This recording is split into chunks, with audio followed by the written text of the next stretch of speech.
Le dernier exemple qu'on va voir pour les changements de variables en intégration, c'est un cas qui a une particularité qu'on voit très rarement. Mais je vais quand même vous en parler pour qu'au moins une fois vous l'ayez vu. Ça risque pas d'arriver dans les exercices. Par exemple, si je vous demande de calculer le volume du demi-cône supérieur d'équation z égale x2 plus y2, demi-cône standard, limité supérieurement par le plan z égale 16. Comment on va aborder ce calcul-là en coordonnées sphériques? Puis aussi, évidemment, quand les murs sont des cylindres, on va privilégier les coordonnées cylindriques. Quand les murs sont des sphères ou des cônes, on va privilégier les coordonnées sphériques.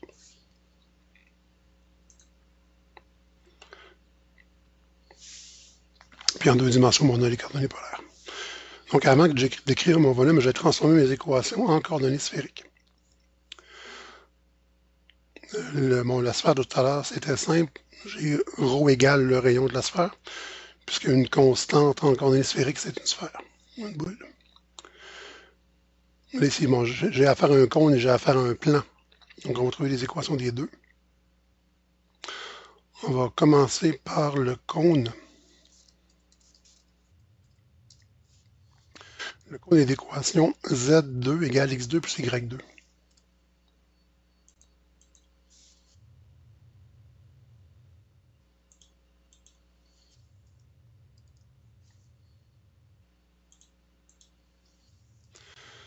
Ce qui veut dire que si je transforme ça en coordonnées sphériques, je pourrais remplacer le Z, X et Y par leur valeur, puis faire les mises en évidence, puis les simplifications qui s'imposent. Évidemment, je vais toujours réussir à me débrouiller, mais je peux être un peu plus efficace aussi. Donc, je peux dire que j'ai Z2 égale X2 plus Y2, c'est R2. Si vous allez me dire R, c'est dans les coordonnées polaires cylindriques, pas dans les sphériques, mais c'est pas grave, on peut l'utiliser pour arriver à notre fin, puisqu'il est en lien quand même avec le reste des coordonnées. Si je remets mon dessin qui est ici. OK, on aurait pu remplacer X, Y, Z par ça, mais bon, ça serait peut-être un peu long. Puis, mon astuce, je voudrais évidemment éliminer Z parce que je veux plus de Z en sphérique. Est-ce qu'il y a quelque chose qui relie Z et R ici? Ben oui. Tangente de phi, c'est R sur Z. Donc R2, c'est Z2 tan carré de phi.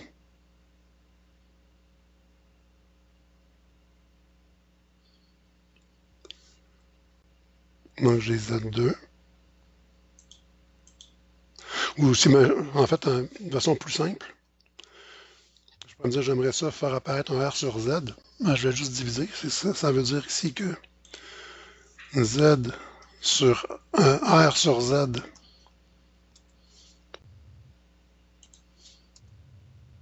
au carré.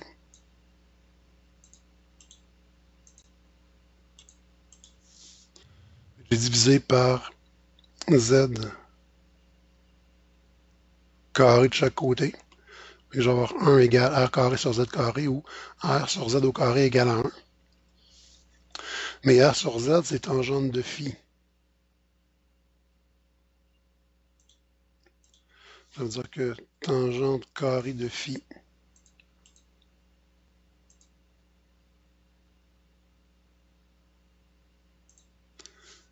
oups, tangente carré de phi égale à 1.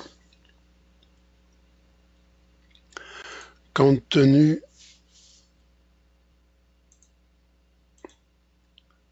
des valeurs possibles de phi, la tangente ne pourra pas être négative. Donc, je vais avoir tangente de phi égale 1.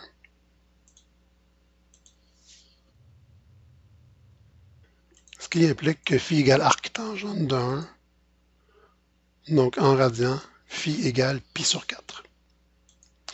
C'est vraiment l'équation classique d'un cône.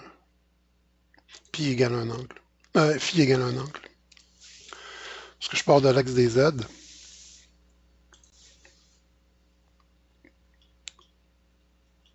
Comme on avait mentionné tout à l'heure. Je pars de l'axe des Z. Je me donne un angle phi. Disons pi sur 4. Puis je fais tourner ça sur 2 θ, mais j'engendre un cône. Donc l'équation de notre cône est phi égale pi sur 4. Il faudrait aussi faire l'équation de notre plan. Le plan de z égale 16, qui est un plan parallèle au plan des xy à hauteur 16. Si je veux l'avoir en sphérique, ça va être un peu particulier parce que là, je vais exprimer quelque chose de plat en coordonnées sphériques. Mais je me lance.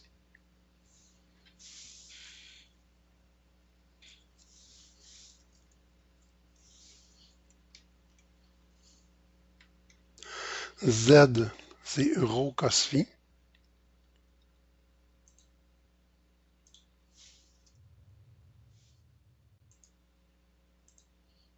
Ça, c'est égal, on a dit, à 16.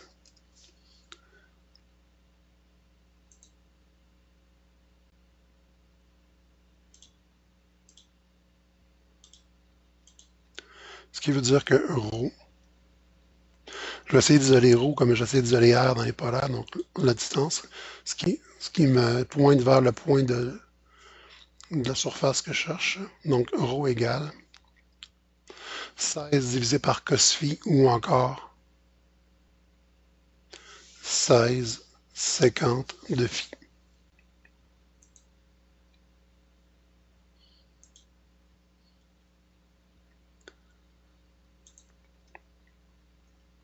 J'ai mes deux équations sphériques.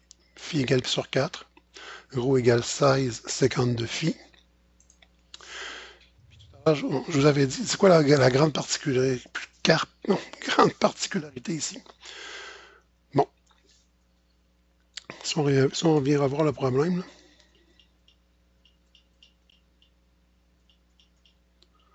On demande le volume du demi-cône supérieur d'équation. Z égale x2 plus y2, limité supérieurement par le plan Z égale 16.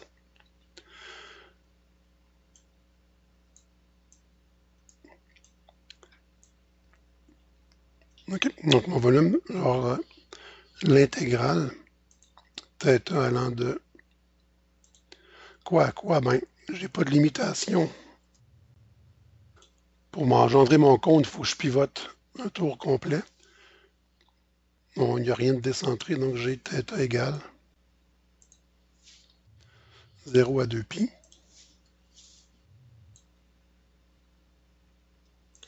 dθ.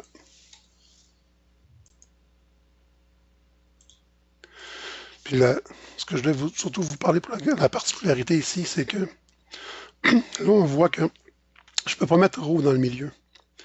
Parce que ρ dépend de phi. Je ne peux pas intégrer phi.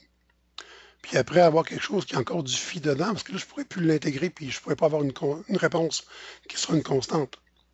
Donc, je ne peux pas mettre ρ en deuxième. Donc là, je devrais mettre phi en deuxième. Donc, l'intégrale pour les phi allant de 0, qui est le départ, donc qui est un angle de 0 sur l'axe des Z, puis je descends un angle de pi sur 4.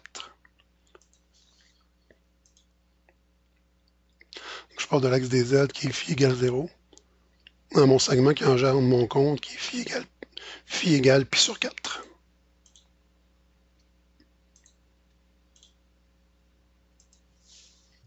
Je mets la partie du jacobien qui contient du phi, donc sin phi défi. Ce jeu de mots ici, ça semblait vraiment un bon défi de faire ce numéro-là. Bon, ça longtemps que j'en avais pas fait malgré ma voix qui est en train de disparaître. Finalement, de l'intégrale sur les ρ allant de 0, parce que je pars des origines, je pars en deux fonctions, jusqu'à mon plan qui est 16 séquentes de phi.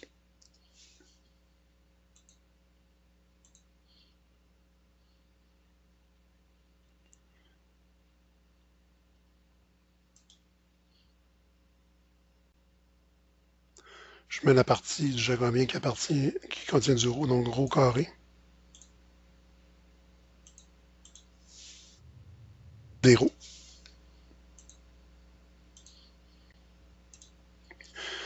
Bon, ça n'a pas l'air beau à cause de la 50, mais en fait, ça s'intègre quand même assez bien. On se ramasse avec un sin phi sur cos cube de phi, puis ça se règle par un changement de variable standard. Puis encore une fois, vu que c'est une intégrale que vous êtes tous capables de faire, je ne mettrai pas les détails dans la vidéo, mais je vais les mettre dans le document qui accompagne le cours.